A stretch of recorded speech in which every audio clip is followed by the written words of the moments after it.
வணக்கம். நான் சஜினிஷா பிரியன். நல்லது செய்ய ஆசை உள்ளதா? நல்லது செய்ய நல்ல மனம் உள்ளதா? நல்லது செய்ய போட்டி போட வேண்டுமா? நல்லது செய்வதற்கு அச்சமேதும் இல்லையா? நல்லது செய்வதற்கு தயக்கமேதும் இல்லையா?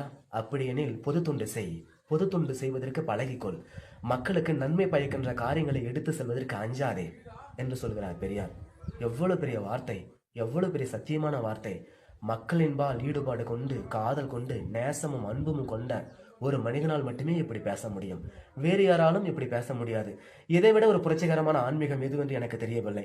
கடவுள் கடவுள் என்று காலம் முழுக்க கடவுளின் தலையில் நம் தலையை முட்டிக் கொள்வதை காட்டிலும், இது போன்ற கருத்துக்களோடு நம் தலையை முட்டி நாம் உண்மை தெளியலாம். இது போன்ற கருத்து கொண்ட மனித மாந்தர்களோடு நாம் நட்பு வளர்க்கலாம்.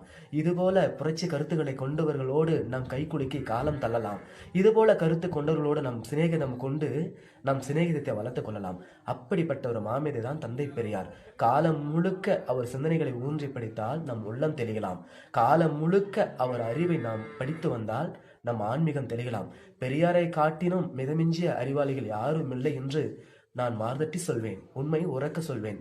பெரியார் போல அஞ்சாமல் உண்மையை கிஞ்சித்தம் சொல்லாத தயக்கம் கொண்டவர்கள் யாரும் இல்லை என்று சொல்லலாம். உண்மையை சொல்வதற்கு அத்தனை ஆசை, உண்மையை சொல்வதற்கு அவ்வளவு பேராசை, உண்மையை எடுத்து சொல்வதற்கு அத்தனை நெஞ்சிரம் கொண்ட மாமனிதர் அவர். அதே போல நாமும் திகழ வேண்டாமா?